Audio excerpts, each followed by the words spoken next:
మా latest videos కోసం మా ఈ తెలుగు న్యూస్ ఛానల్ సబ్స్క్రైబ్ చేసి గంట సింబల్ యాక్టివేట్ చేసుకోండి. రేపే శని త్రయోదశి అమావాస్య ముందు వస్తుంది. పరమ పవిత్రమైనటువంటి రోజు. పసుపు నీళ్లతో ఇలా చేస్తే చాలు 90 నిమిషాల్లో మీ కష్టాలు బాధలు పోయి నోట్ల కట్టలు వచ్చి పడతాయి. వెంకటేశ్వర స్వామి వారి అనుగ్రహంతో డబ్బే డబ్బు. కాబట్టి పసుపు నీళ్లతో ఈ పరిహారం చేయండి. పసుపు నీళ్లతో ఇలా చేయటం వలన అనుకోకుండా వచ్చే కష్టాల నుండి బయటపడగలుగుతారు. చాలా మంచి ఫలితం వస్తుంది. చక్కటి అభివృద్ధి కలుగుతుంది. ఐశ్వర్యం ప్రాప్తిస్తుంది. అన్ని వైపుల నుండి ధనం దూసుకు వస్తుంది. ఎందుకంటే పసుపు నీళ్లు అనేవి పరమ పవిత్రమైనవి, చాలా శక్తివంతమైనవి, ఎన్నో శక్తులతో కూడుకున్నది. పసుపు నీళ్లతో ఏ పరిహారాలు చేసినా అద్భుతమైన ఫలితాలు వస్తాయి. అందుకే శనివారం పూట చాలామంది పసుపు నీళ్లతో అనేక రకాలైన పరిహారాలను చేస్తూ ఉంటారు. అనేక రకాల విధి విధానాలను కూడా ఆచరిస్తూ ఉంటారు. శనివారం అనేది మన సమస్యలను తొలగించుకోవడానికి ఎంతో గొప్పగా పనికి వచ్చే రోజు. శనివారం అంటే వెంకటేశ్వర స్వామికి, శనీశ్వరుడికి ఇద్దరికీ ఇష్టమైన రోజే. శనివారం రోజు ఉదయాన్నే లేచి ఇల్లు క్లీన్ చేసుకొని చక్కగా స్నానం చేసుకోండి. ఆ తర్వాత ఇల్లంతా పసుపు నీళ్లు చల్లండి. అలా పసుపు నీళ్లు చల్లటం వలన చెడు శక్తుల నుండి విముక్తి కలుగుతుంది. అలాగే శనివారం రోజు తప్పనిసరిగా వెంకటేశ్వర స్వామి వారిని ఆరాధించండి, పూజ చేయండి. కనీసం దీపారాధన అయినా సరే చేయండి. ముఖ్యంగా శనివారం రోజు వెంకటేశ్వర స్వామి వారి ఫోటో ముందు పిండి దీపం పెడితే చాలా మంచిది. కనుక సమయం ఉన్నవారు పిండి దీపారాధన చేయండి. ఇంతకీ ఈ శనివారం రోజు పసుపు నీళ్లతో ఏం చేయాలి అనే విషయాన్ని ఇప్పుడు మనం ఈ వీడియోలో వివరంగా తెలుసుకుందాము. అంతకన్నా ముందు కనిపించని బంధాలు మనల్ని ఎలా కట్టేస్తాయో తెలిపే పవిత్ర కథను విందాం. ఈ వీడియో చూసే ముందు ఓం నమో వెంకటేశాయ అని ఒక చిన్న కామెంట్ చేయండి. అలాగే మన ఛానల్ని సబ్స్క్రైబ్ చేసుకొని ఈ వీడియోకి ఒక లైక్ కొట్టడం మర్చిపోవద్దు. ఒక రైతు తన 2 గాడిదలను మేయడానికి అంగడికి తీసుకుని వెళ్తూ ఉన్నాడు. అతనికి మార్గమధ్యంలో ఓ నది కనిపించింది. అసలే నడిచి నడిచి ఒళ్ళంతా చెమట పట్టి చిరాకుగా ఉంది. స్నానం చేస్తే పుణ్యము శుభ్రత 2 దక్కుతాయని అనుకున్నాడు అతను. కానీ ఆ గాడిదల్ని కట్టేయడానికి తన దగ్గర ఒకటే తాడు ఉంది. మరి 2వ గాడిదను కట్టేయటం ఎలా అని ఆలోచిస్తూ ఉండగా అతనికి ఓ సాధువు కనిపించాడు. ఆ సాధువు అలా నడిచిపోతున్నాడు. రైతు ఆ సాధువును పిలిచాడు. స్వామి, మీ దగ్గర ఓ తాడు ఉంటే ఇవ్వవా? కాసేపు నా గాడిదను కట్టేస్తా. నా స్నానం కాగానే నీ తాడు నీకు తిరిగి ఇచ్చేస్తా అని అడగగా ఆ సాధువు ఇలా చెప్పాడు. నాయనా, నా దగ్గర తాడు లేదు, కానీ ఓ ఉపాయం చెప్తాను అన్నాడు. నీ దగ్గర ఉన్న తాడుతో ఒక గాడిదను కట్టే, 2వది చూస్తూనే ఉంటుంది. తర్వాత దీన్ని వెనక్కి వెళ్ళి తాడుతో చెట్టుకు కట్టేస్తున్నట్టు నటించు అన్నాడు. సాధువు చెప్పినట్టే చేశాడు రైతు. ఆశ్చర్యం, 2వ గాడిద తనను కూడా కట్టేశారని భావించి అక్కడి నుండి కదలలేదు. దాంతో రైతు నదీ స్నానం పూర్తి చేశాడు. వెనక్కి వచ్చి ఒక గాడిద కట్లు విప్పేశాడు. అదిలించాడు. ముందు నడుస్తున్నాడు. కాసేపయ్యాక చూస్తే మొదటి గాడిద తనతో వస్తుంది. కానీ 2వ గాడిద మాత్రం ఆ చెట్టు దగ్గర నుంచి అస్సలు కదలటం లేదు. అక్కడే ఉండిపోయింది. కొట్టాడు, కొట్టాడు, తిట్టాడు. అయినా ఫలితం లేదు. అటూ ఇటూ చూస్తుంటే అదే సాధువు కనిపించాడు.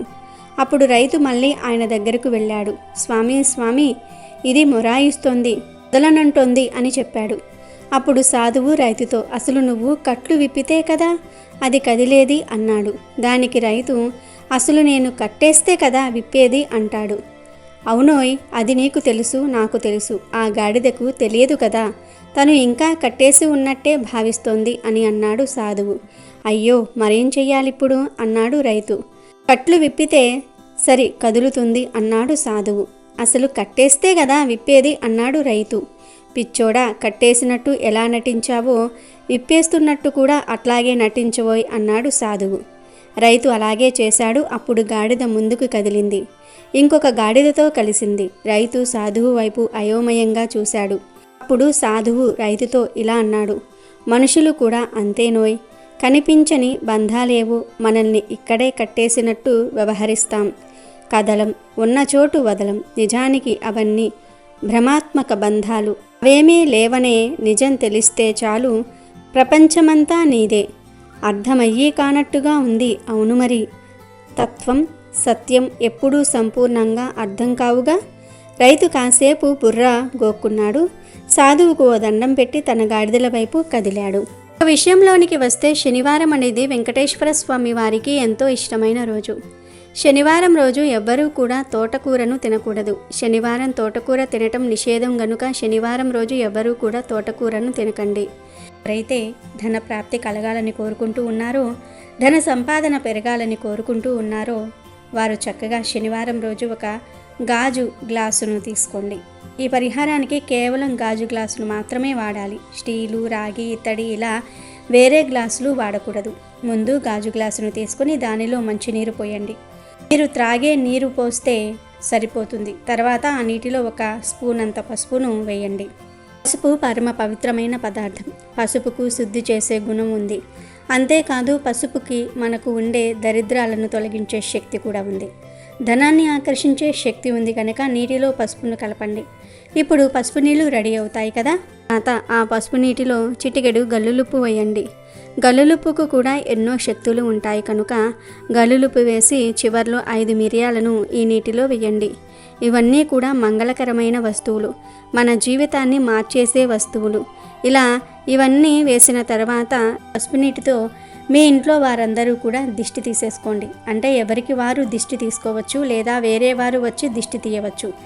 ఏం లేదు, ఈ పసుపు నీటిని మీ తల చుట్టూ 7 సార్లు సవ్య దిశలో 7 సార్లు అపసవ్య దిశలో తిప్పండి. ఇలా ఇంట్లో ఉన్న వారందరూ కూడా మీ ఇంటి మెయిన్ డోర్ బయటకు వచ్చి దిష్టి తీసుకోండి. ఇంట్లో వాళ్ళందరి తల చుట్టూ తిప్పేసిన తర్వాత ఈ పసుపు నీళ్లను అలాగే గ్లాసుతో తీసుకుని వెళ్ళి రావి చెట్టు మొదట్లో పోసేయండి. రావి చెట్టు లేకపోతే వేప చెట్టు మొదట్లో అయినా సరే పోసేయవచ్చు. ఈ పరిహారాన్ని పగటిపూట చేయాలి. అంటే దిష్టి తీయటము మాత్రం పగటిపూట చేయండి. కుదిరితే ఆ పసుపు నీటిని పగటిపూటే తీసుకుని వెళ్ళి రావి చెట్టు లేదా వేప చెట్టు మొదట్లో పోసేయండి. లేదు మాకు సిగ్గు, అందరూ చీప్గా చూస్తారు అనుకునేవారు మాత్రం పగటిపూట పసుపు నీటితో దిష్టి తీసి ఆ నీటిని ఇంటి బయట అలా ఉంచి రాత్రికి ఆ నీటిని తీసుకుని వెళ్ళి రావి చెట్టు లేదా వేప చెట్టు మొదట్లో పోసేయండి. ఇలా చేసిన అద్భుతమైన ఫలితాలు వస్తాయి. ఈ పరిహారం చేయటం వలన ధనం మీ వైపు అట్రాక్ట్ అవ్వటమే కాదు, గ్రహాలు కూడా మీకు అనుకూలంగా మారుతాయి. శని దోషాలు, గ్రహ దోషాలు పోతాయి. చేసిన 90 నిమిషాల్లో ఖచ్చితంగా మీకు ఏదో ఒక మంచి జరుగుతుంది.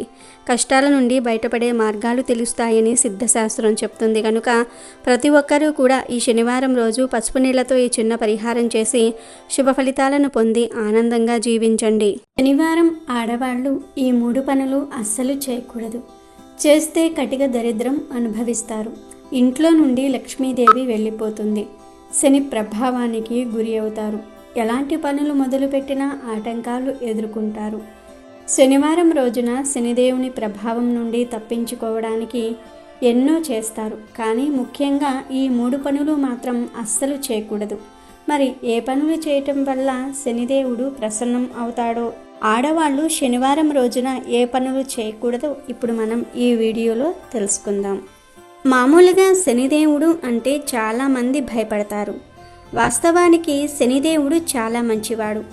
అమ్మా నాన్నల ప్రేమను శనిదేవుడు చూపిస్తాడు. శని భగవానుడు అంటే నీతి, న్యాయము, ధర్మబద్ధతకు కట్టుబడి ఉంటాడు. గోచార రీత్యా శనిదేవుని అశుభ దృష్టి ఉన్నవారు భక్తితో కొలిచి ధర్మబద్ధంగా జీవించే వారిని ఎలాంటి కీడు చేయకుండా కాపాడుతాడు. స్వామివారిని నువ్వులతో, నూనెతో, నల్లని వస్త్రంతో అభిషేకం చేస్తే ఎంతో మంచిది. అయితే ఎలాంటి అభిషేకాలు చేయాలి, ఎలా చేయాలో కూడా తెలుసుకుందాం. శనిదేవుడికి నువ్వుల నూనెతో అభిషేకం చేయాలి. కుటుంబ, ఉద్యోగ, వ్యాపార, ఆరోగ్య, కోర్టు కేసులు, శత్రువులు, రుణాల నుంచి విముక్తుల్ని చేయాల్సిందిగా మొక్కుకొని నియమాలు పాటించాలి. శనీశ్వరుడి ఆలయం నుంచి బయటకు వదిలేటప్పుడు అక్కడ ఉన్న భిక్షగాళ్లకు, పేదవారికి శక్తి కొలది ఆహార రూపంలో కానీ, వస్త్ర, ధన రూపంలో కానీ దాన ధర్మాలు విరివిరిగా విశాల హృదయంతో చేస్తే మంచి ఫలితాలు దక్కుతాయి.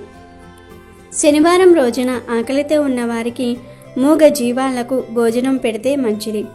ఉదయం సూర్యోదయం కాగానే శరీరానికి నువ్వుల నూనె రాసుకొని గంట తర్వాత స్నానం చేయాలి.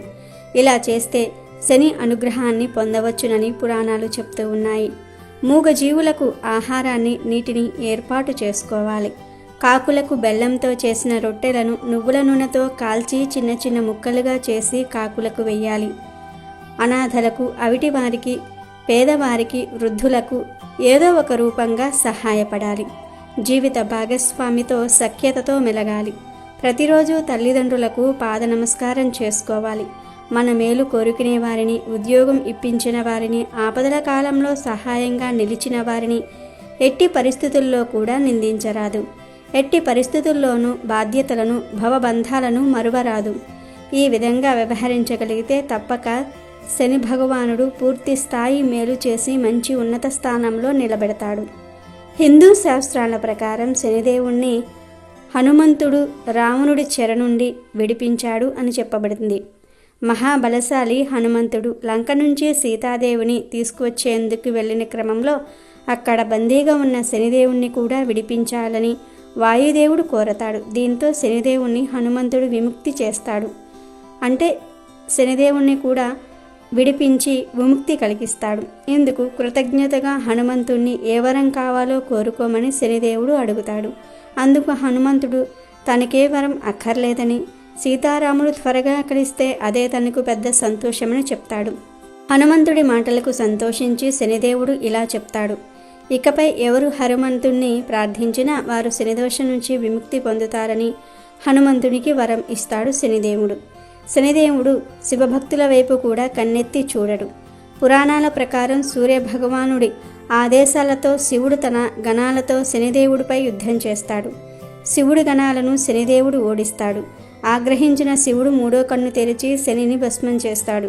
శనిదేవుని శివుడు 19 ఏళ్ల పాటు రావి చెట్టుకు తలకిందులుగా వేలాడదీసి శిక్షించినట్లు చెప్తూ ఉన్నారు. అందుకే శివభక్తుల వైపు శనిదేవుడు కన్నెత్తి కూడా చూడడు అని పురాణాలు చెప్తూ ఉన్నాయి. శివుడు శనిదేవుని రావి చెట్టుకు వేలాడదీసి శిక్షించినందుకు శనికి రావి చెట్టు అంటే భయం.